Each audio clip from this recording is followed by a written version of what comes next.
So it's been a while since I last posted. I just wanted to talk about anxiety and my journey to mental health. I've been progressing in a positive way. I've been maintaining my routine, my regimen. I've been honest with myself. And I think most importantly is every now and then I have to pat myself on the back, because coming from where I came from and how bad off I was to where I am now is really night and day. I'm never going to be who I was before this journey that I think I needed to take. Up to this point, my whole life, I had heard that there's no way I could maintain being who I was. And I was very high intensity. I got a lot done. I accomplished so much in a very little bit of time. And I lived every moment of my life like that. What more could I do? How much more could I get done? So finally, I broke. Like every counselor I'd ever seen in the past, psychologist had said that there's no way I can maintain being me. And I fell apart. And I don't know if it was my drive or the responsibilities that I have in my life that really kind of pushed me to continue to work on who I am. So I'll never be who I was before. I think I'm a better version of myself. I'm more tempered. I don't care about a lot of the little things that I cared about, and I don't know if this is something that I'll carry with me with the rest of my life. I don't know if it has to do necessarily with age. I know an underlying issue is definitely control. I realize I don't control things in my life as they happen. I do control how I perceive those moments, those situations, how I feel them, how I perceive them. That I can control, that I can redirect. So the overall fear is something I, for a time, felt like I would not get ahead of. And I've received messages from so many people, and it makes me so sad to see these messages and know that there are people out there that have lost years of their lives to fear, and more specifically HIV phobia. When the reality, the truth, the facts indicate that they're fine. The statistics, everything that goes in their favor, and they have lost years to this fear. Now, it's not that I'm any better than any one of those people. I just committed myself to getting better because I was ready to start working on getting better. And that's what it comes down to. There's no easy fix all. There's no test that will make you feel 100%, because it's within you, and it's within you that you decide that it's enough and it's time to start getting better. Some people have lost so many years wasted, and the fact is that fear does nothing but prohibit you from living your life. We only get this one. We only get this finite moment of existence to make something great or be stagnant and do nothing.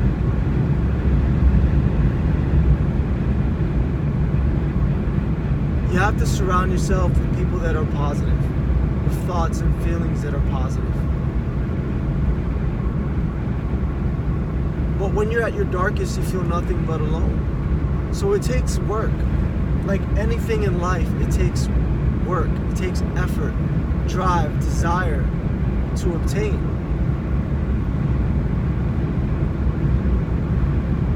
When you're at your darkest, it feels impossible. That's an impossible notion, an impossible idea. And sometimes it's only time that will get you through those dark moments, so where you can actually see or feel that glimmer of light, that possibility for change. I am very regimented with my meditation, the Tai Chi, journaling. I see my counselor every week. And sometimes, because I'm human, I'm not as good at any one of those things as I should be. Some days I will miss one of those things.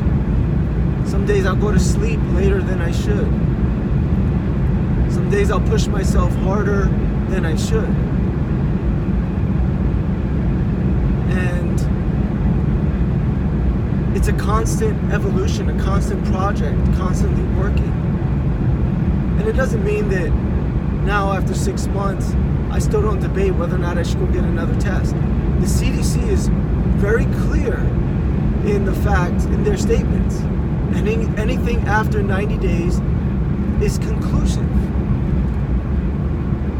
The HIV virus doesn't hide in your blood. Your body would generate antibodies, especially if you have symptoms and you test negative. You don't have HIV.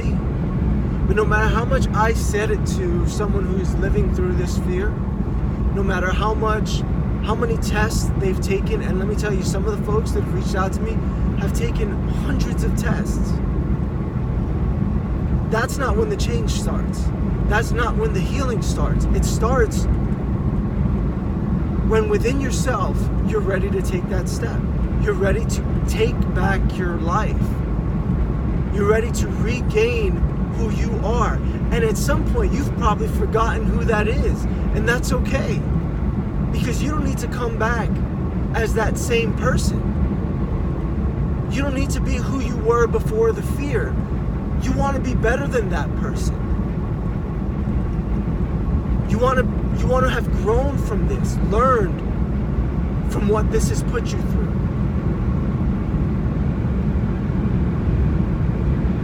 It's like an addiction. It's like something that with the most detailed, descriptive words I could not even explain, because when you feel it, it's crippling, it's horrible, it's isolated. But even with all of that, if you're willing, if you can find that moment, flip that switch, even for a moment, even for a couple minutes, that's the path to recovery. That's the path to regaining a semblance of who you are and building something better. Now again, I am not, and I won't ever be, like an addict is never not an addict, right? I mean, someone who is addicted to even nicotine, you quit smoking doesn't mean you're not a smoker. You quit drinking doesn't mean you're not an alcoholic. Doesn't mean you're not a drug user. You are that for life, and that's okay. And every day is a battle. Every minute, every next couple minutes is the challenge. And that's okay. So, I am this. And it is a part of who I am. And every day I'm going to fight it. And every day I'm going to be a little better. And it doesn't mean I'll win all battles, but I'll get there. I'll get to the finish line. And that is old age, right? That is however we envision our future. And the underlying issue for me being in control, I lost sight of the future, and I lost drive of what my future could be. And I'm starting to find that again.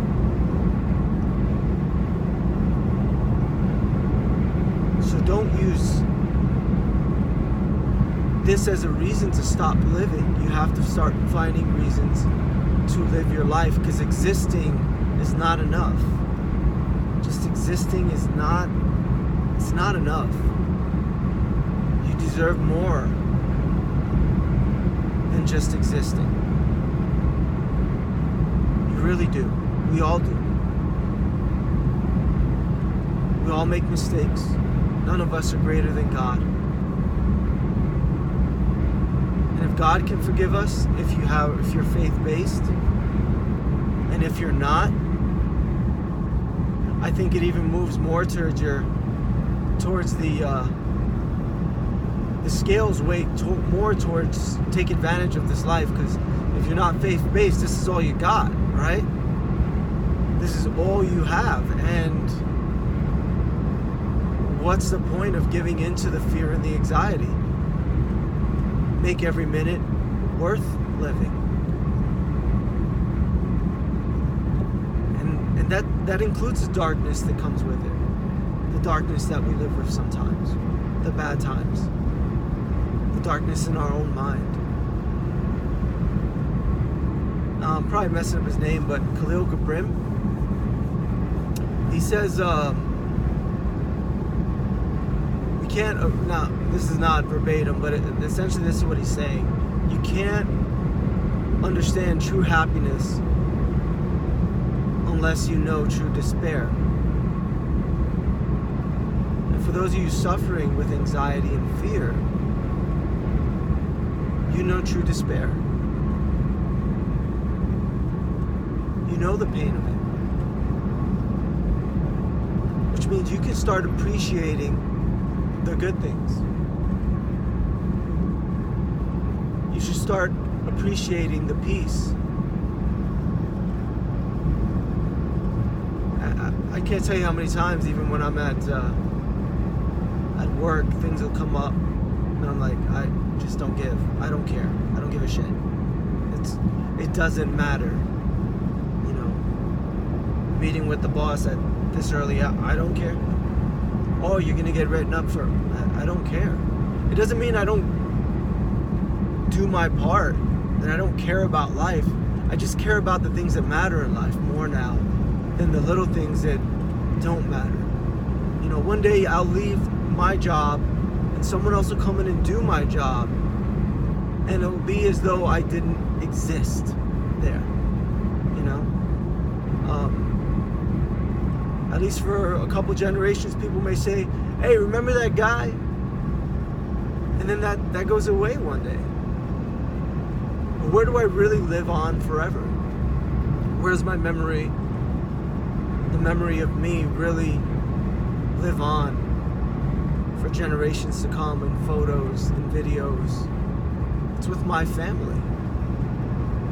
So why not commit my time where it matters, with my family? Those that really love me and are there for me. And family is not necessarily a blood thing, right? You know that. Family is who we make as our family. That's where our memories live on, where we commit our time. So do that. Commit your time where it matters. I've really received some beautiful messages on YouTube. People that talk about growth, and then people that are still on the spiral of despair. My life is still on the pendulum. I still have moments where I doubt my health. Things that have gone good. My acne's cleared up. Anxiety related, like I said. I'm getting older, and I think I really did a number on my chemistry. What's going on inside of me. And I started breaking out. I had profuse sweating. I'm not doing that anymore either. I think my constant ear infections, I think it's called the udation tube, I'm still dealing with that. It's been more than a month. My doctor is up and down that it's allergies. I've never dealt with this before in my life, and maybe it is allergies. I mean, it's allergies. I doubt him sometimes just because of the anxiety, right? The health anxiety, fearing that maybe something's still wrong with me, or maybe someone has missed something. But it is. He's put me on like 4 other meds. I haven't even picked up the prescriptions yet. I just went to the doctor. That's the other thing, is go to the doctor. And just like a counselor, you need to shop around, but if you've hit 3 doctors and 3 doctors have said the same things to you, then you need to start looking at yourself, right? Which you should already be doing. And start looking at how it is you receive this information. If they're telling you you're fine, you need no further testing, then don't get tested again. That's how you build the confidence. Because if not, you're just going to keep down it and then start living life. And even if you were HIV positive, what do? You take 1 pill a day. My father has diabetes, right? He's got a finger pricks. There's so much behind having diabetes. It's easier to manage HIV than diabetes. And I'm sure you know multiple people with diabetes. You take 1 pill a day and you live your life, your full life. It's not like you live sick. You don't. You live your full life. So, there's people out there that have it off worse than you. A friend of mine told me that. And that was incredible it's one thing to hear, but it's another thing to really look at. And there's the principle behind it. Not because I wish worse on other people, it's because you need to appreciate what you have. You need to show gratitude to her, even if it's for a moment in your day. You take 1 moment and you say, you know what, I feel like crap, but I'm thankful for, I'm grateful for. And if you can do that, and you can start continuously building those moments, that's how the road to mental health begins. Maintain your regimen. Be honest with yourself. So for underlying issue for me was control and trust. Address those real issues that were probably a byproduct of how you grew up, your formative years, whatever it may be. Address those real issues. Because if not, they expound on the fear, on the HIV phobia. Again, if you've tested after 30 days, I don't care what kind of test you've done. If you've taken an HIV test after 30 days, the 4th gen test, the CDC says the results are conclusive after 90 days. Now that is a conservative account, because most specialists that I have found or talked to said that generally after 14 days you're going to have antibodies developed in your body. And that's if you have a normal immune system. So let's say you have a compromised immune system going into this, right? A compromised immune system going into this. That's where the 90-day mark comes into effect. That's why they have that number out there. Conservative meaning that most of the population will show after 14 days they've already started to develop antibodies. Now there's questions as to the rapid tests, blood from a vein, all of that. After 90 days, your test results are conclusive.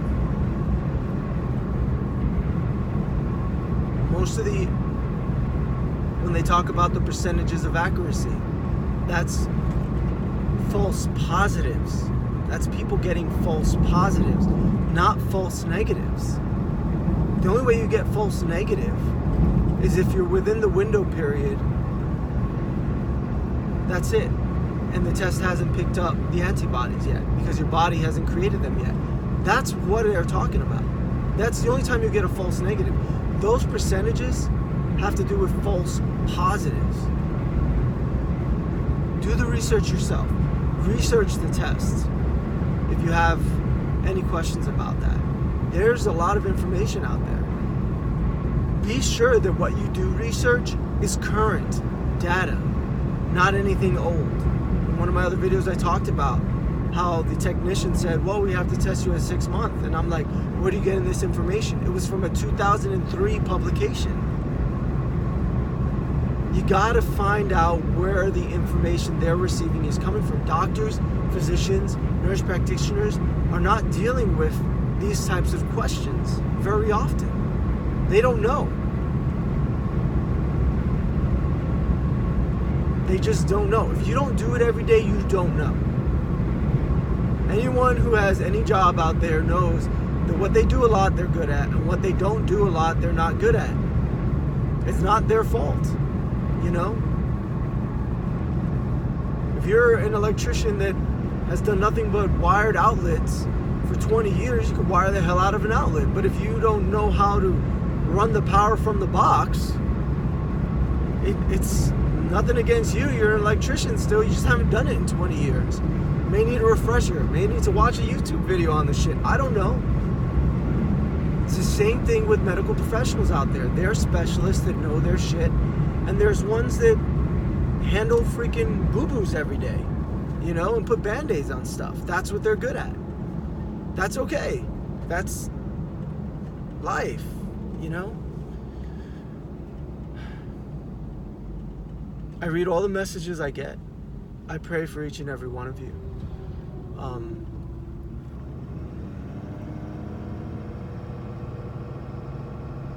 I don't know if I'll have the frequency in which I'll be putting videos out,